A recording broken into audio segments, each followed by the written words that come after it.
하나님의 말씀은 시편 99편 말씀입니다. 구약 성경 875면입니다. 구약 성경 875면 시편 99편 1절에서 9절 말씀입니다.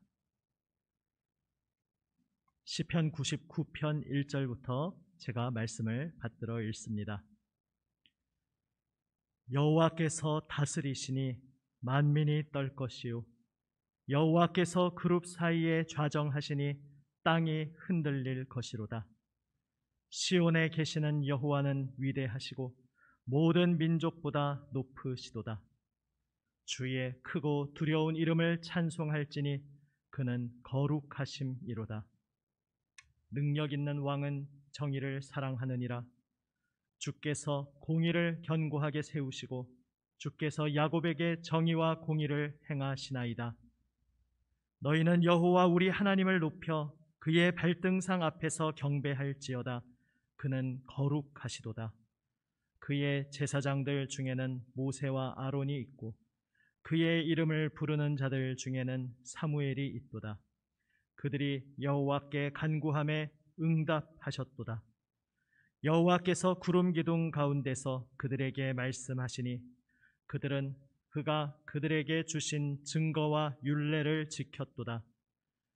여호와 우리 하나님이여, 주께서는 그들에게 응답하셨고 그들의 행한 대로 갚기는 하셨으나 그들을 용서하신 하나님이시니이다. 너희는 여호와 우리 하나님을 높이고 그 성산에서 예배할지어다. 여호와 우리 하나님은 거룩하심이로다. 아멘. 말씀을 그대로 잘 펼쳐두고 있으시기 바랍니다. 제가 중간중간에 오늘 본문 가운데 몇 개 절을 함께 읽자고 말씀드릴 수도 있겠습니다. 아마 자막으로는 그때는 오늘 이 본문은 안 나올 수 있습니다. 하나님께서 이스라엘 자손을 그분의 백성으로 부르셨습니다. 애초에 존재할 수 없는 자손들이었습니다. 그것이 참 성경의 오묘한 점입니다.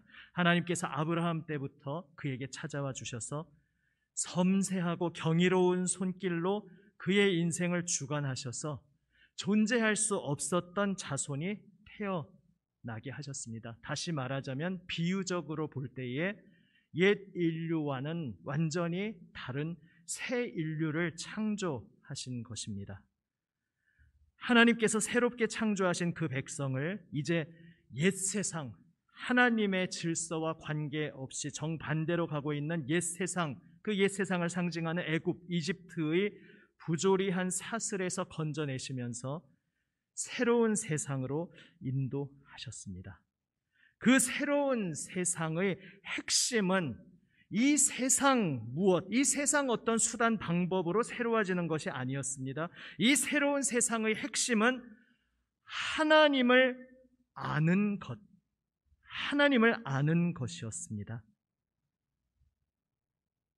이 옛 세상은 스스로를 하나님으로부터 단절시켜서 하나님을 알지 못하게 되었습니다. 그래서 하나님에 대해 생각하고 신에게 부르짖는다고 하는데 일그러진 잘못된 그림을 가지고 신에 대해 오해합니다.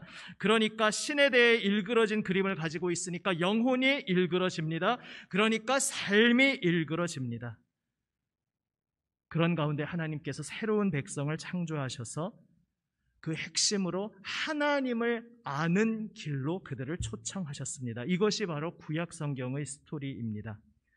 그리고 하나님을 알게 하시는 그 하나님의 교육, 그 하나님의 가르치심의 핵심에 성막이 있었습니다. 그리고 그 성막의 핵심이 지성소입니다.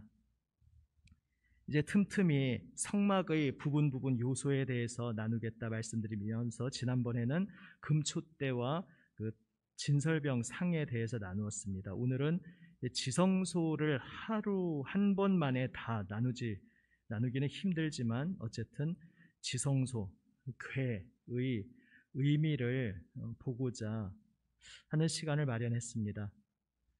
성막과 지성소는 이 세상이 신에 대해서 생각하는 그 그림이 얼마나 잘못되어 있는지, 그리고 참되신 하나님은 어떤 분이신지 그것을 보여주는 그러한 생생한 증거의 자리였습니다. 그 중에 오늘 두 가지를 생각해 봅니다. 오늘 본문 시편 99편에서 독특한 표현이 나옵니다. 한번 가지고 계신 성경 보시면서 5절 말씀 함께 읽어보시겠습니다. 5절입니다. 너희는 여호와 우리 하나님을 높여 그의 발등상 앞에서 경배할지어다. 그는 거룩하시도다. 아멘. 여기서 발등상이라는 단어가 나옵니다. 발등상이라는 것은 고대 사회에서 임금이 자신의 보좌에 앉아 있을 때에 그 보좌 앞에 작게 놓고 그 임금이 발을 올려놓을 수 있는 그것을 발등상이라고 합니다. 발등상 앞에서 경배하라고 하면서 이 발등상이 지금 무엇을 의미하는 것으로 여기 나와 있는 것이겠습니까? 바로 지성소에 놓여져 있는 궤, 언약궤, 소위 법궤라고 흔히 더 말하는 증거궤, 언약궤를 일컬어서 발등상이라고 구약 성경 몇 군데에서 독특하게 표현하고 있는 것을 우리는 보게 됩니다. 언약궤가 하나님 그분 자체와 동일시되지 않습니다. 궤를 하나님과 동일시하는 실수, 어리석음을 저질렀던 것이 엘리 제사장의 아들들이었다. 예전에 다른 설교에서 한번 말씀드렸습니다. 궤를 전쟁터로 끌고 나오면 마술적으로, 기계적으로 대적을 물리칠 것이라 생각했지만 도리어 전쟁에서 크게 패하고 불순종 가운데 있던 그들이 궤를 가지고 나온다고 해서 갑자기 전쟁에서 이길 수가 없었습니다. 궤는 하나님 자체와 동일시되지 않습니다. 심지어 궤를 하나님이 앉아 계신 보좌라고 칭하지도 않습니다. 그렇게까지 표현하지도 않습니다.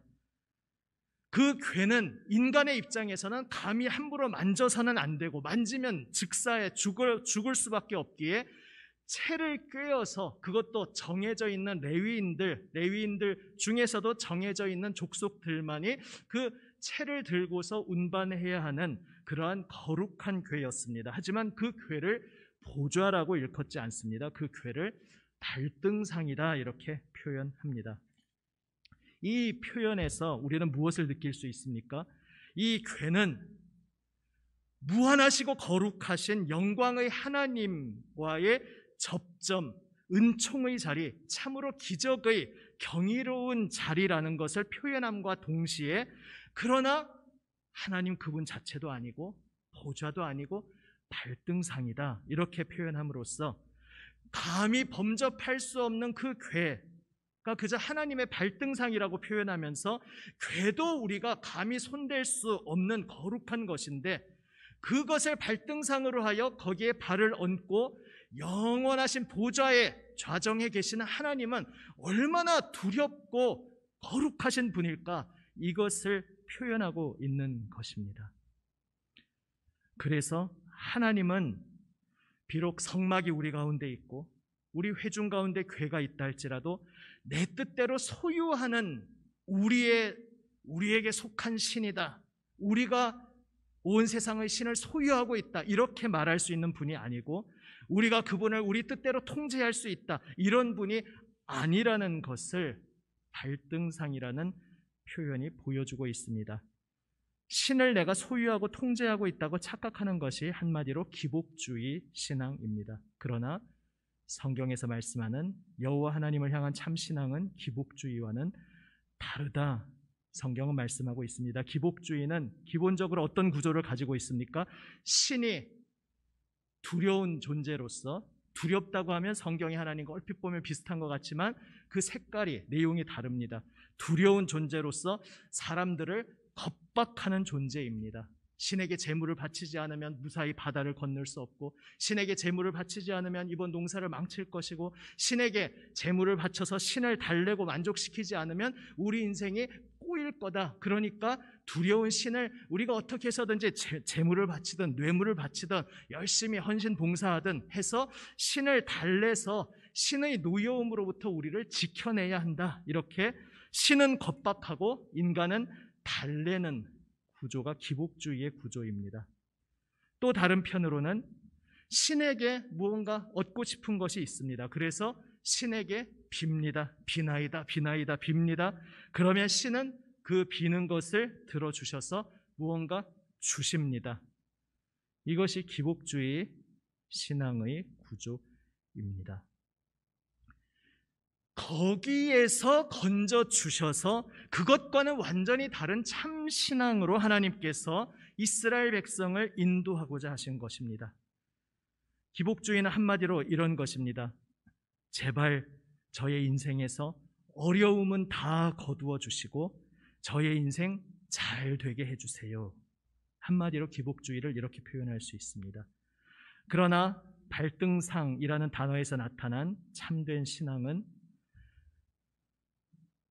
거룩하신 하나님이 온 세상을 다스리시는 분이라는 말씀입니다. 그래서 오늘 읽은 본문 99편 처음부터 여호와께서 다스리시니 라고부터 시작해서 계속해서 그 내용을 중앙을 관통하고 꿰뚫고 있는 주제가 하나님이 다스리신다. 다스리시는 하나님을 높여라. 다스리시는 하나님 앞에 경배하라. 이러한 주제로 가득 차 있는 것입니다.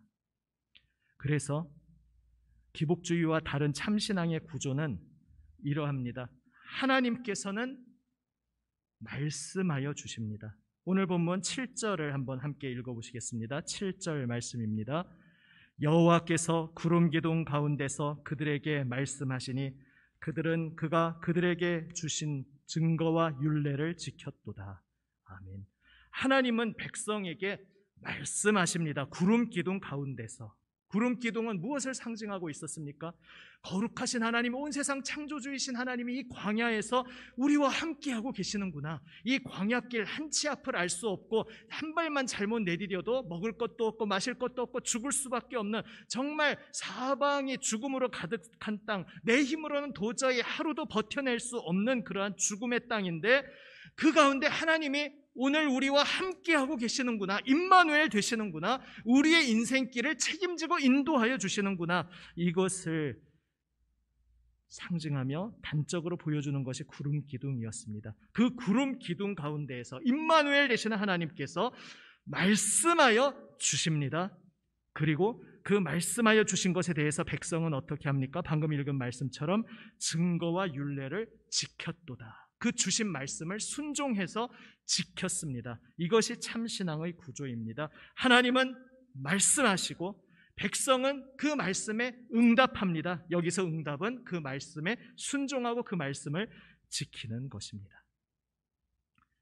또 한편 기복주의와 다른 참신앙의 또 하나의 구조가 무엇입니까? 사람들은 하나님께 간구합니다. 아까 기복주의에서 비나이다, 빌고 신은 준다 했습니다. 얼핏 보면 비슷한 것 같지만 기본 터전 뿌리부터가 완전히 반대 방향에서 출발하는 다른 것입니다. 우리를 구원하시고 우리의 존재의 근원 되시는 하나님께 하나님, 저의 생명, 저의 인생, 저의 모든 것이 다 하나님 손에 달려 있습니다. 그래서 오늘 저희는 다른 무엇에 의지하지 않고 모든 것을 하나님께 부탁드립니다. 하나님께 말씀드립니다. 이렇게 하나님 앞에 엎드려서 크고 작은 모든 것을 아뢰입니다. 이렇게 하나님께 간구합니다. 그리고 하나님께서는 우리의 그 간구에 구름 기둥으로 함께 하시는 하나님, 임마누엘 되시는 하나님께서 응답하여 주십니다. 이것이 바로 6절 말씀입니다. 6절 말씀 함께 다시 읽어봅니다. 그의 제사장들 중에는 모세와 아론이 있고 그의 이름을 부르는 자들 중에는 사무엘이 있도다. 그들이 여호와께 간구함에 응답하셨도다. 아멘.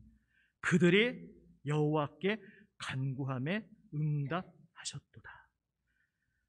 우리는 하나님께 간구할 수 있는 놀라운 자리로 부름받은 새로운 백성이고 하나님은 하나님께서 창조하신 그 새로운 백성이 하나님 손에 붙들려서 하나님께서 인도하시는 그 새 나라, 새로운 세계로 그 걸음을 걷고 있는 그 길 위에서 무엇이든 간구하면 다 응답하여 주시겠다 약속하시고 그 약속대로 행하여 주신 하나님이신 것입니다.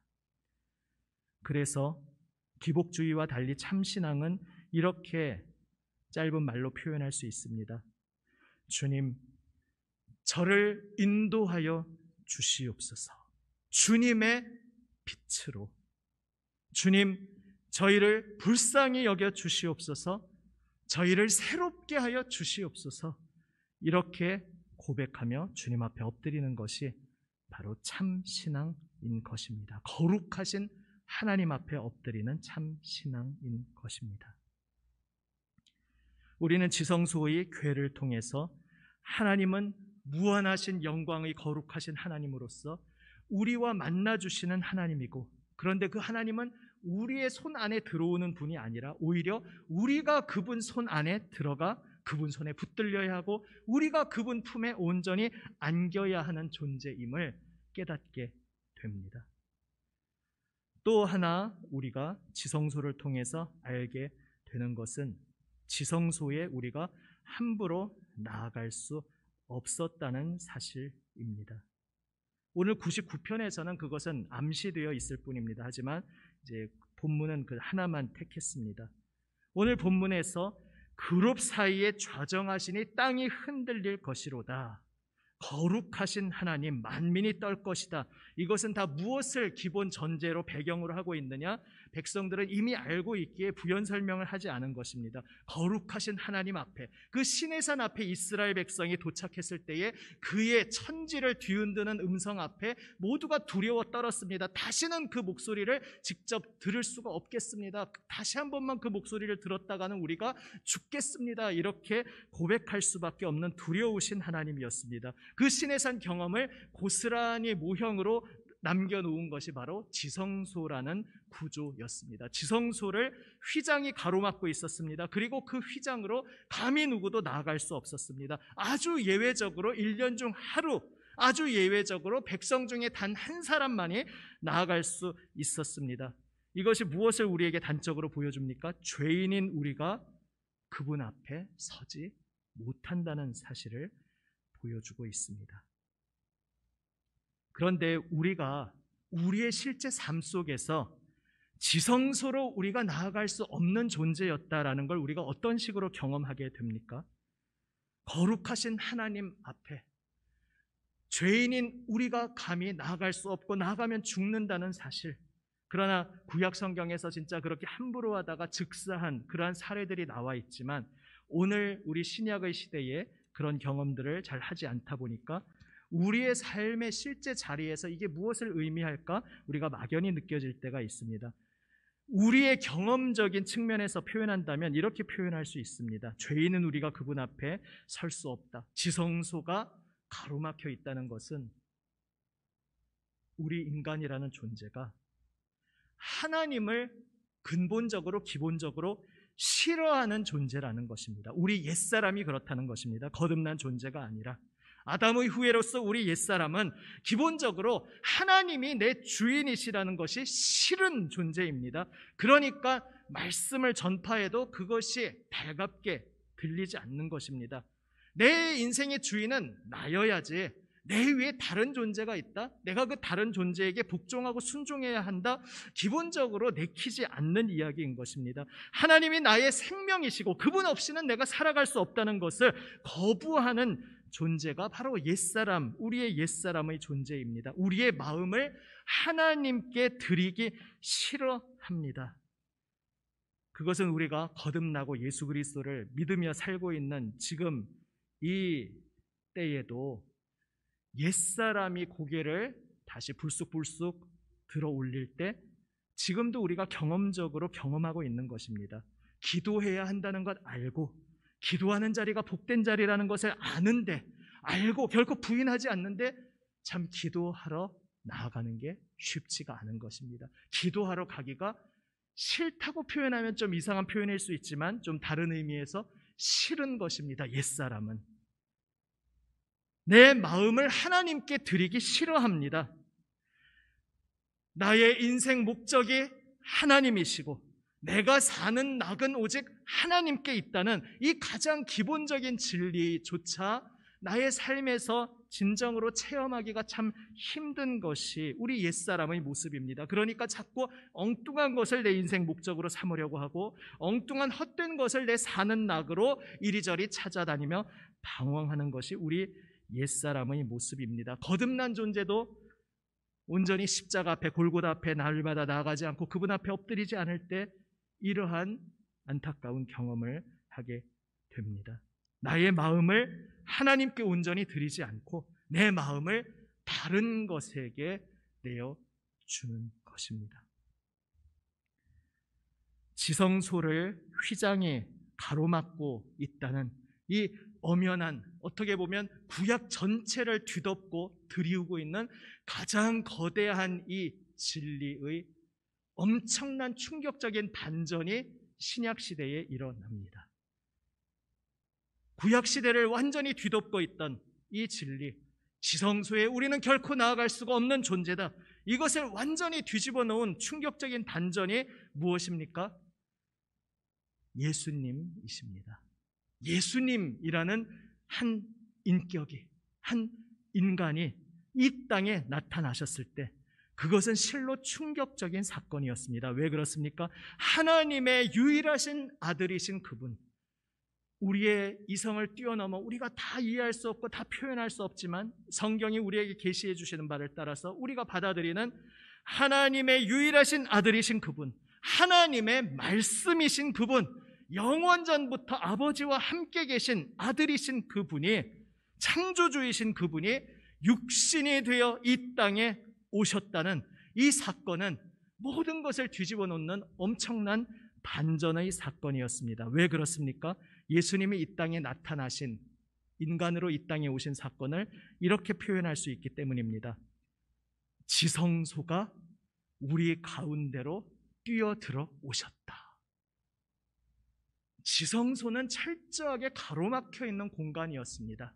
사실 그 몇 평 되지 않는 그 작은 공간이 하나님이 거기 갇혀 계신 하나님이시겠습니까? 하나님은 온 천지에 충만하시며 또한 그분이 만드신 피조계를 뛰어넘어 초월해 계신 하나님 아니십니까? 그런데 그 작은 공간 지성소, 사방이 가로막혀서 사람이 그 속을 들여다볼 수도 없고 그 안으로 들어갈 수도 없는 그 상징적인 공간이 보여주고 있던 바는 거룩하신 하나님께 누구도 감히 나아갈 수 없다는 사실을 보여주는 장치였습니다. 지성소에 인간이 접촉할 수가 없었습니다. 지성소에 인간이 발을 디딜 수가 없었습니다. 그런데 신약시대에 와서 엄청난 사건이 일어난 것이 그 지성소가 활짝 열리며 우리 삶의 한가운데에 나타나 버리신 것입니다. 이것이 바로 예수 그리스도가 인간으로 우리 가운데 나타나셔서 우리와 대화하시고 우리에게 말을 건네시고 우리를 어루만져 주시고 우리와 함께 밥 먹으시고 우리와 함께 친구가 되어주신 이 엄청난 사건이 의미하는 것입니다. 그래서 신약 성경은 예수님의 존재를 여전히 인정하지 않는 대표적으로 유대인들의 일부를 비롯해서 구약 성경을 받아들인다 해도 여기에서 신약에서 하나님이 궁극적으로 무엇을 완성하고자 하는지 거기까지 나아가지 못하는 이들이 가장 받아들이기 힘들어하는 것이 바로 이 충격적인 반전 때문입니다. 지성소가 자신을 활짝 열고 우리의 인생 한복판에 뛰어들어 오셨다는 엄청난 일을 신약 성경이 선포하고 있기 때문입니다. 죄인은 지성소로 나아갈 수 없었음을 말씀드렸습니다. 그런데 지성소가 죄인 가운데 먼저 나오셨습니다. 사실 이것을 희미하게나마 깨달았기에 베드로가 누가복음 5장을 기억하시죠? 예수님이 말씀하신 대로 행하자 그물이 고기로 가득 차는 엄청난 사건을 보고서 어떻게 보면 엉뚱하게 보이는 반응을 합니다. 저를 떠나시옵소서. 저는 죄인입니다. 왜 베드로가 거기서 두려워하며 그렇게 고백했겠습니까? 자신의 앞에 지금 지성소가 자신을 활짝 열고 다가와 있음을 그가 느꼈기 때문입니다. 거룩하신 하나님이 그분 앞에 그 자신 앞에 서 계신 것을 그는 느꼈던 것입니다. 그런데 또 하나의 충격적인 반전이 지성소가 자신을 활짝 펼치고 그 앞에 오셨는데 우리가 죽지 않더라는 겁니다. 예수님께서 두려워 말라. 왜 말씀하십니까? 구약 성경에서도 하나님께서 나타나셨을 때에 사람들이 두려워하며 엎드릴 때에 두려워 말라 말씀하십니다. 왜 그렇습니까? 하나님은 본질적으로 두려울 수밖에 없는 분인데 두려워 말라 하시는 그 말씀의 의미가 무엇이겠습니까? 나는 너에게 평화와 생명을 주려고 지금 온 것이니 두려워 말아라, 이 말씀을 하고 계신 것입니다. 지성소가 우리 가운데 오셨는데 그 지성소 앞에서 죄인인 우리가 죽는 것이 아니라 그 지성소가 자신을 활짝 펼치며 우리를 끌어안아 주심으로 말미암아 우리에게 하나님의 평화가 임하고 우리에게 하나님의 생명이 임하는 것을 사람들은 경험하게 되었습니다. 어떻게 이러한 일이 일어날 수 있었습니까? 역사적 시점에서는 그 뒤에 일어난 사건이지만 사실 그것을 전제로 해서 이 일이 가능했던 것입니다. 바로 십자가 사건으로 인해 십자가에서 죄 없으신 그분이 자신을 하나님께 제물로 드리고 그리하여 그 피로 죄인인 우리 모두의 죄를 씻어 주시는 그 십자가 사건으로 인해서 이제 지성소의 휘장이 열리고 지성소가 자신의 품을 활짝 펼쳐서 우리의 삶 가운데 뛰어들어 오실 수 있었던 것입니다. 신약시대 우리 예수 믿는 그리스도인들의 인생이 얼마나 놀라운 인생입니까?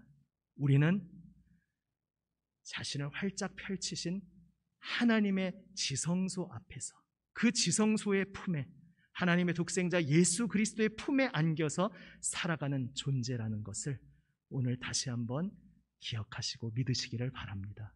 아멘. 그래서 우리는 날마다 어떠한 자리 앞에 서 있습니까?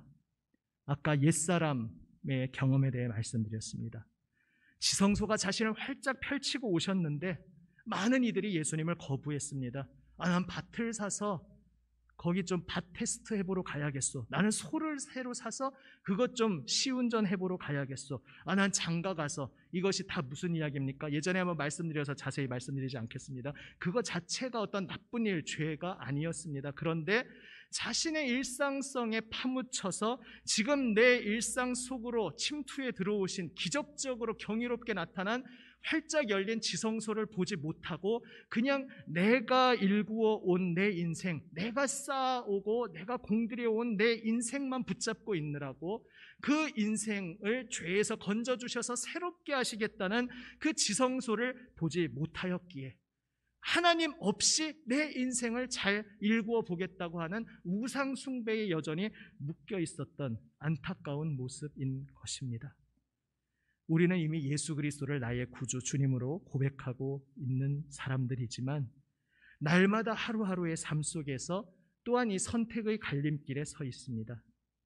내가 예수님을 입술로 나의 주로 고백하지만 날마다 맞이하는 하루하루의 삶 속에서 여전히 내 앞에 자신을 펼치고 계시는 지성소 앞으로 나아가느냐, 아니면 나의 인생에 지성소가 필요 없습니다. 적어도 오늘은 필요 없습니다. 내일부터는 필요할 것 같은데, 내가 한 달 후에는 필요할 것 같은데, 오늘은 내 코가 석자라서 오늘은 그다지 지성소가 필요 없습니다. 이렇게 말하며 우리가 옛사람을 따라 살아가는 날이 있을 수 있습니다. 바울 서신에서 날마다 옛사람을 벗어버리고 날마다 새 사람을 입으라는 것이 오늘 이 지성소라는 단어로 새롭게 표현하면 어떻게 표현할 수 있겠습니까? 날마다 지성소로 나아가기 싫어하는 옛사람을 벗어버리고 지성소에 온전히 엎드려서 주님 저를 다스려 주시옵소서, 주님 저의 주인 되어 주시옵소서, 주님 저를 빚어주시고 주님의 뜻대로 저를 새롭게 만들어 주시옵소서, 이렇게 고백하라는 것이 바로 날마다 옛사람을 벗고 새 사람을 입는 경험인 것입니다. 사랑하는 여러분, 날마다 내 앞에 두 팔을 활짝 벌리며 서 계신 하나님의 지성소, 바로 우리 주 예수 그리스도, 그분 품으로 나아가는 우리 모두가 되기 원합니다. 옛사람으로는 참 기도하기 힘들고 여러 가지 100가지 이유가 있을 수 있습니다. 오늘 기도하러 나아가기 힘든, 아니면 기도를 요 정도는 하겠지만은 이만큼 더 많이 더 깊이는 못할 100가지 이유가 있을지라도 그럼에도 불구하고 내 앞에 두 팔 벌리고 계시던 지성소의 품으로, 예수님의 품으로 나아가 기도의 자리로 나아가는, 말씀 앞에 엎드리는 우리 모두가 되기 원합니다. 바로 그 하루하루의 선택의 순간 속에서 우리의 인생 가운데 오늘 하루가 지성소 안에서 살아가는 인생이었는지, 아니면 지성소는 내 앞에 두 팔을 활짝 펼치고 서 계시는데 나는 등 돌리고 외면하고 있었던 하루였는지, 그 하루하루가 결정되고 쌓여가는 것입니다. 등 돌리고 외면하는 어리석은 자도 끝까지 긍휼과 인내로 참으시며 돌이키시고 변화시키시는 것이 우리 주님이시지만, 우리 인생에 주어진 하루하루의 시간, 하루도 허투루 흘려보내지 말고 내 앞에 두 팔 벌리고 계신 주님 앞으로 지성소로 나아가 우리를 위해 피 흘리신 예수 그리스도 보혈 은혜의 능력으로 날마다 새로워짐을 얻고, 그 새로워짐을 얻었다는 것이 내 가정에서, 가족 관계에서 어떻게 새로운 결실로 나타나고, 내 일터에서 사람들과 관계 맺고 내가 일하는 그 모습에 어떻게 구체적으로 나타나고, 우리 신앙 공동체에서 어떠한 인간관계로 구체적으로 나타나고, 우리가 이 사회 속에서, 이 나라 속에서, 이 세상 속에서 어떻게 말하고 어떻게 행동하는 것으로 나타나는지, 구체적인 결실을 바로 다른 내 인간의 힘이 아니라 지성소에 나아가 엎드림 속에서 날마다 새롭게 발견하는 저와 여러분, 우리 모두가 되시기를 우리 주님의 이름으로 축원합니다. 아멘. 함께 기도하시겠습니다. 오늘 말씀 가운데 나에게 주시는 음성 가슴에 붙잡고 주님 앞에 한번 간절히 응답하는 기도로 나아가기 원합니다. 함께 기도하시겠습니다.